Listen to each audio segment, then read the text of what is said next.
Selective live streaming, शुतर बेमहार reporting, तौहीन अदालत और अदालती कार्रवाई की रिपोर्टिंग पर पाबंदी। आज मुल्क की अदालतों में कई अहम मामले जेर समात रहे। आला अदालत ने अदालती कार्रवाई की रिपोर्टिंग पर पाबंदी को रद्द कर दिया, मगर खुलकर बेबाक सहाफत पर भी तबसरा किया।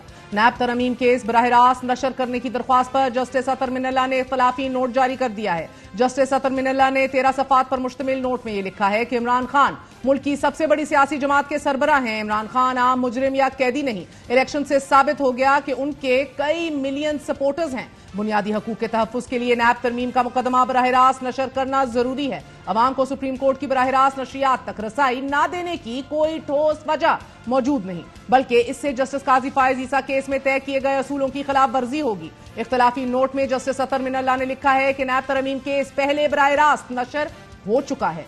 पायलट प्रोजेक्ट की कामयाबी के बाद 184(3) के मुकदमात बेंच 1 से लाइव दिखाए गए। नैब तरमीम केस में अपील भी 184(3) के केस के खिलाफ है। जुल्फिकार अली भुट्टो को जब फांसी दी गई वो आम कैदी नहीं थे। बेनजीर भुट्टो और नवाज शरीफ भी आम कैदी नहीं थे। जस्टिस अतर मिनल्ला ने अपने इजाफी नोट में लिखा है कि साबिक वज़राए आज़म के खिलाफ नैब इख्तियार का गलत इस्तेमाल करता रहा। साबिक वज़राए आज़म को अवामी नुमाइंदा होने पर हरासा किया गया। इमरान खान भी आम कैदी नहीं है। जस्टिस अतर मिनल्ला ने कहा कि हैरानी की बात यह है कि एक और साबिक वज़ीर आज़म के खिलाफ मुतअद्दिद ट्रायल्स चलाए जा रहे हैं, जिनमें से कुछ में उन्हें सजा भी हो चुकी है।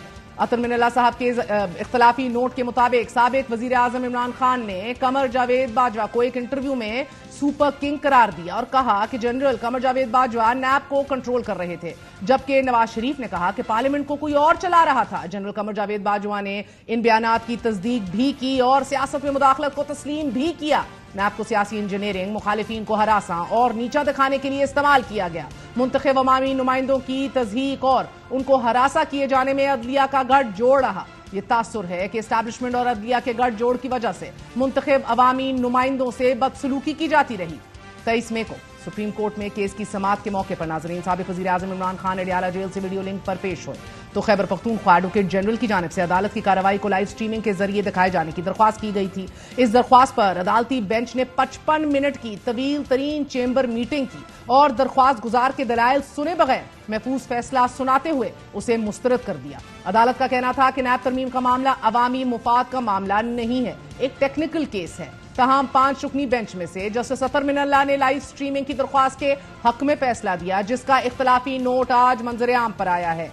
बवक्ते जरूरत ये निज़ाम सियासत के अपने तय करदा असूल हैं कि किसी का जिक्र, तस्वीर, हत्ता के नाम भी अवाम के लिए ममनू करार दे दिया जाता है। ये असूल इतने बाइख्तियार हो जाते हैं कि अदालतों को अपने ही अहकामात से 2 कदम पीछे हटना पड़ जाता है। दिलचस्प बात यह है कि एक तरफ मुल्क की आला अदालत में सिलेक्टिव स्ट्रीमिंग का मामला जेर बहस रहा है, तो दूसरी जानिब अदालती रिपोर्टिंग की पाबंदी से मुतल्लिक मुकदमा इस्लामाबाद हाई कोर्ट में जेर समाअत है। दौरान समाअत Pakistan electronic media regulatory authority ने अदालत में अपना जवाब जमा कराया। समाअत के दौरान चीफ जस्टिस आमिर फारूक ने रिमार्क्स दिए कि पाबंदी रिपोर्टिंग पर नहीं, गैर जिम्मेदाराना रिपोर्टिंग पर है। अदालती रिपोर्टिंग पर कोई पाबंदी नहीं। मीडिया अदालती कार्रवाई को रिपोर्ट कर सकता है, सिर्फ सनसनीखेज टिकर चलाने पर मसला होता है। अदालत ने एडिशनल अटॉर्नी जनरल से इस्तफसार किया कि वफाकी हुकूमत का इस मामले से ताल्लुक है। इस पर एडिशनल अटॉर्नी जनरल ने जवाब दिया कि यह पेमरा का मामला है, वफाकी हुकूमत का इससे ताल्लुक नहीं। इस दौरान बैरिस्टर उमर एजाज गिलानी ने दलाइल में कहा कि पेमरा ने जिस कानून का सहारा लिया है उसमें जेर समाअत मुकदमात रिपोर्ट करने पर पाबंदी नहीं है। अदालत से जुड़ा एक और अहम तरीन मामला तौहीन अदालत का है।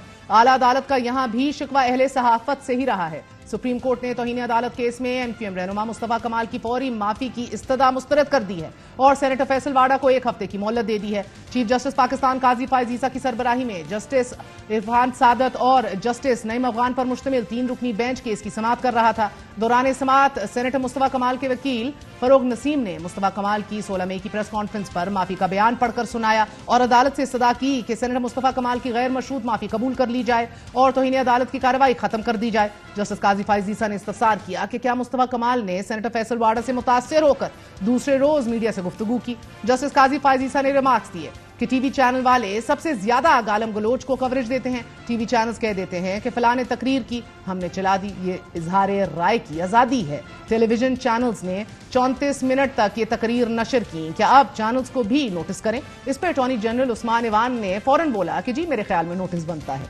नाज़रीन, चीफ जस्टिस का यह कहना था कि कभी हमने ये कहा कि फलां को पार्लियामेंट ने तौसी क्यों दे दी, हमने किस हैसियत में मीडिया टॉक की, آپ کیا بار کاؤنسل کے جج ہیں؟ یہاں بھی لوگ بیٹھے ہیں، بڑی بڑی ٹویٹس کر جاتے ہیں، جو کرنا ہے کیجئے، بس جھوٹ نہ بولیے۔ صحافیوں کو ہم نے بچایا، ان کی درخواست ہم نے اٹھائی۔ جسٹس قاضی فائز عیسیٰ نے ریمارکس دیے کہ پیمرا نے عجیب قانون بنا دیا، عدالتی کارروائی رپورٹ نہیں ہوگی، یہ زیادتی ہے، عدالتی کارروائی کیوں رپورٹ نہیں ہوگی؟ بعد ازاں عدالت نے سینیٹر مصطفیٰ کمال کی فوری معافی کی استدعا مسترد کرتے ہوئے توہین آمیز پریس کانفرنس نشر کرنے پر تمام ٹیلی ویژن چینلز کو نوٹسز جاری کر دی، اور عدالت نے تمام ٹی وی چینل سے 2 ہفتوں میں جواب طلب کرتے ہوئے سماعت 28 جون تک ملتوی کر دی ہے۔ Interesting times indeed. A very short break. We're going to be right back.